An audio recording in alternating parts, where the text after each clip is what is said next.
So my case, I'm going to start it off based on a simple principle in medicine. And I teach my fellows that whatever we do in clinical medicine, it ends up in a prescription. And there's one important ethical precept, and that is you should first do no harm but try and do good. Okay. And in fact, it was Hippocrates who said that given an existing problem, it may be better not to do something or even to do nothing than to risk causing more harm than good. So in relation to the case you presented, a very close friend of mine had this amyloblastoma which was diagnosed in Durban. He lived for about 5 years. And somebody told him that this All India Research Institute in New Delhi got very good surgeons and they'll cure him. So he came to New Delhi. He had radical bilateral excisions of these masses. The operation was successful, but the patient died. So we got to be very careful that we do good. So in the ethical principle on the cases that I'm going to present is that action that is done for the benefit of others is beneficence. To prevent and remove harms and weigh and balance potential benefits against risks. Prescribing treatment and overriding patients' wishes is considered paternalistic. And the Hippocratic Oath is very clear. You must benefit patients according to your best judgment. And obviously there's an issue that whenever you do something for your patients, you must try and get a form of informed consent, albeit informal in most cases that we do. And we must do no harm, so we must refrain from providing ineffective treatments. We do not act with malice towards patients. And beneficial treatments sometimes may have serious side effects, and that is why it is important to balance beneficence with maleficence, or potential for harm. Okay? So, for example, if you look, I think everybody who does pulmonology will recognize these radiographs. This is a typical patient with advanced pulmonary fibrosis, idiopathic pulmonary fibrosis. And in fact, this is the work from Margaret Turner Warwick that suggested that corticosteroids may be benefiting these patients. But we found that more recently, corticosteroids actually in controlled clinical trials of idiopathic pulmonary fibrosis have been shown to do more harm than good. And the lesson from this is that in our efforts to think that we're doing good, we actually ended up doing more harm. And in fact, it was Galen who made this very important statement, and that is, he said, all who drink of this treatment recover in a short time, except those in whom it does not help, who will die. It is obvious, therefore, that it fails only in incurable cases. Okay, so you must remember those are very wise words whenever we prescribe a treatment for our patients. So this is the Panther trial that I was referring to that showed conclusively that corticosteroids were actually killing our patients. And nowadays we manage IPF without corticosteroids and we're looking towards a new antifibrotic agents. Okay? I'm not going to go through this, but let's go straight into the case history which illustrates this concept. So here's a patient who's got insulin-dependent diabetes mellitus, a background history of recurrent UTI, and she was referred to me because she had severe asthma. She was treated with Symbicort, actually I got the wrong dose, it's 2 puffs twice a day, progressively worsening asthma, and had to increase the treatment, and she had recurrent exacerbations. And she was referred to her local pulmonologist who also found bibasal crackles on high-resolution CT scans. So clearly, the conclusion was that the so-called worsening asthma was actually due to the patient developing fibrosing alveolitis. And it's quite clear that by chance alone, there's no reason why a patient with asthma can't get another pulmonary disease, and in this case, idiopathic pulmonary fibrosis. So she was at that time managed with prednisone and azathioprine, progressively worsening IPF and asthma, and went into right heart failure, required home oxygen. And in fact, how I came to meet this patient was her husband was in school with me. And I happened to meet him one Sunday in a shopping center. And he asked me, well, Umesh, how are you doing? I said, I'm fine, I'm in private practice. He said, well, my wife got severe asthma, you think you could see her? So I said, no, with pleasure, send her through and I'll have a look at her. And that was the beginning of the problem. So I asked myself, so why should a patient with asthma get idiopathic pulmonary fibrosis? Now, if you look at the odds of getting it, it's quite high. So the chance, quite low. So one needs to step back and ask yourself, why does this happen? And in fact, sometimes we might say, according to the gaffe that was said in Afghanistan when a plane crashed, they said that shit happens sometimes, so what can you do about it? So you can easily dismiss this case and say, well, it's very unfortunate for this patient. She got asthma and she got IPF.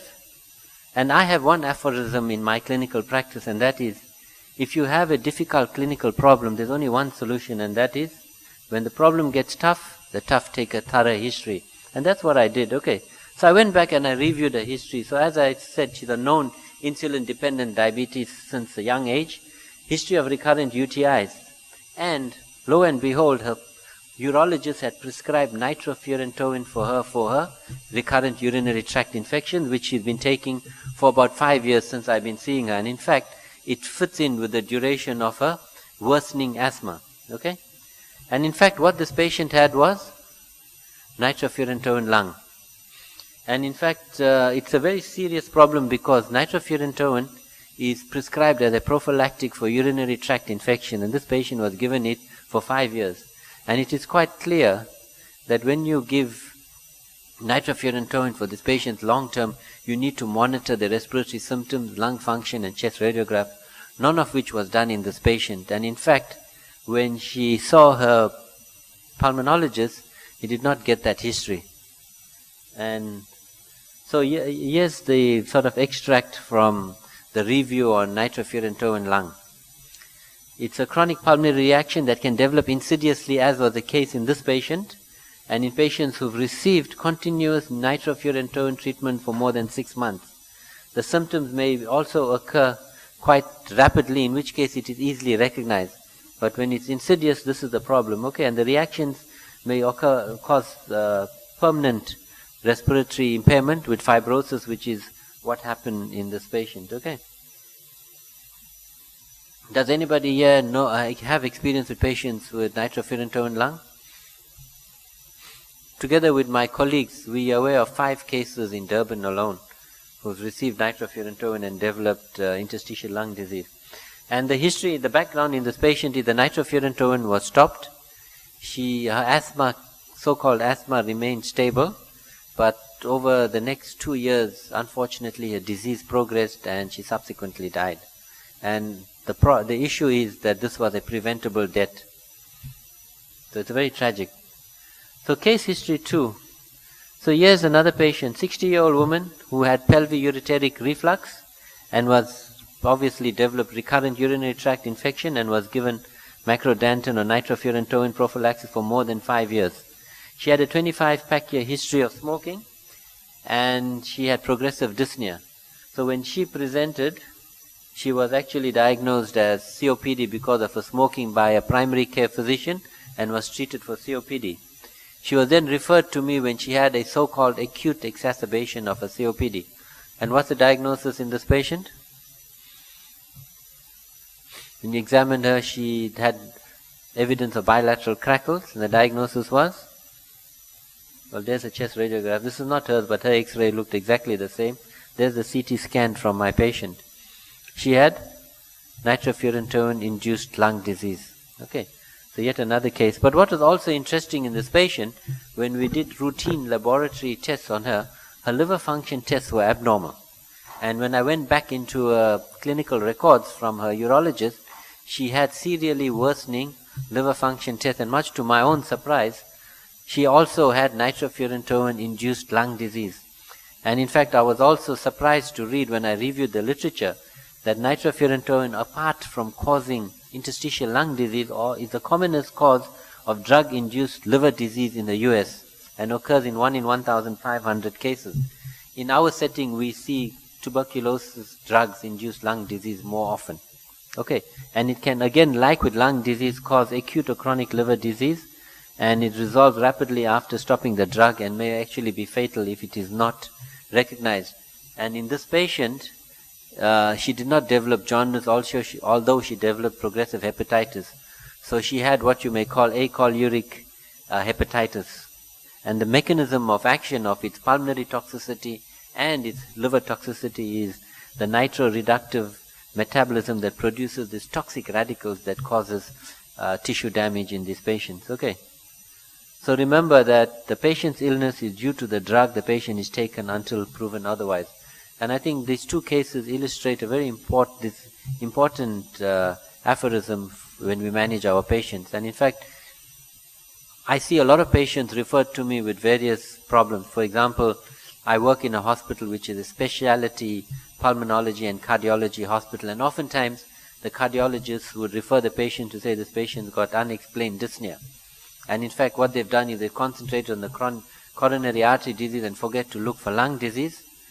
And I've had already 3 cases in the last 2 years who had coronary angiograms that were normal and they were dyspneic, but in fact the cardiologist forgot to look at the hemoglobin, which was low, and the reason the patient had iron deficiency anemia was because they prescribed aspirin for this patient and they had low-grade GI bleeding.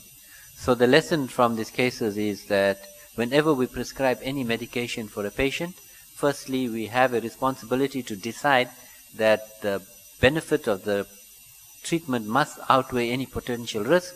And the second point is that when you do put patients on treatment, you have a responsibility to monitor them for potential side effects. The second patient fortunately improved significantly. The liver function improved, the lung function improved. They actually did surgery to correct her pelviureteric reflux, and 2 years later she's a happy camper. The first patient tragically died as a consequence of our treatment. So I'll stop there and I'm happy to take questions.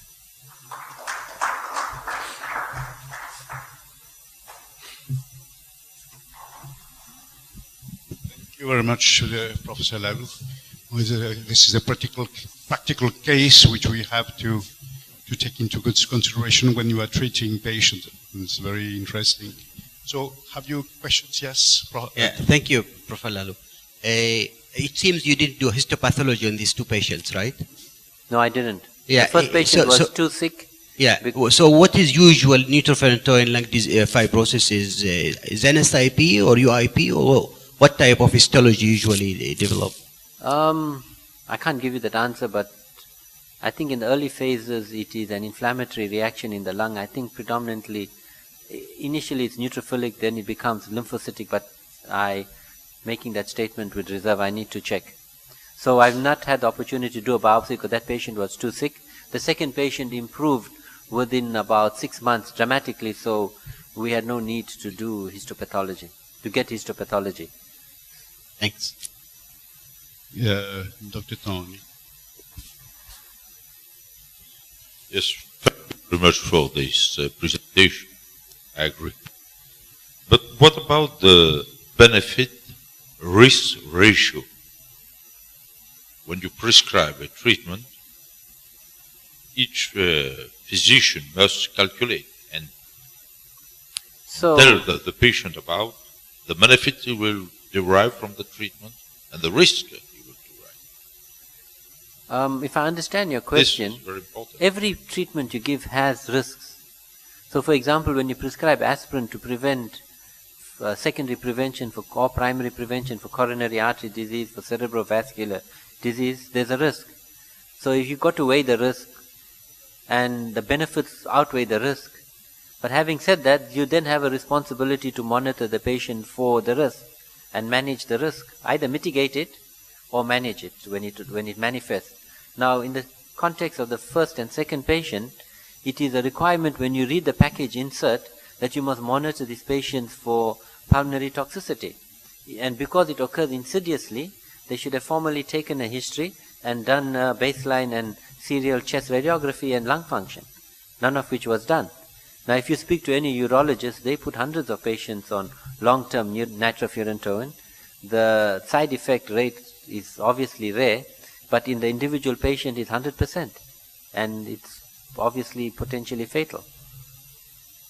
And that's with every treatment, even aspirin. I said paracetamol is unsafe, penicillin is not safe, but you give it, like I said, with the best intentions, but then you need to monitor your patients. I don't know if I've answered your question. For how long she has been treated for asthma? Sorry? For how long she has been treated for asthma? No, she's had asthma for a long time. So the GP, in this case, he should send her to the specialist, not the specialist. But the GP sent the patient to the pulmonologist, who did a chest X-ray and CT scan and said this patient with asthma and diabetes, got fibrosing alveolitis. Didn't take But a history. It was a long time after. It was about her so-called asthma worsening occurred about 3 or 4 years after she started taking the nitrofurantoin. But nobody picked it up. Yeah. And it was just by chance that the patient came to my attention. And when I saw her, she was, almost in extremis. And the story is that she told me, please keep me alive till my grandchild is born. So her grandchild was born and she was still alive. And then she said, I want to be alive to see my grandchild turn 1. In the meantime, there were X-rays being done. There were serial X-rays where it showed that she actually had a transient improvement on stopping the nitrofurantoin. Any more question? So, thank you, Professor Lalloo.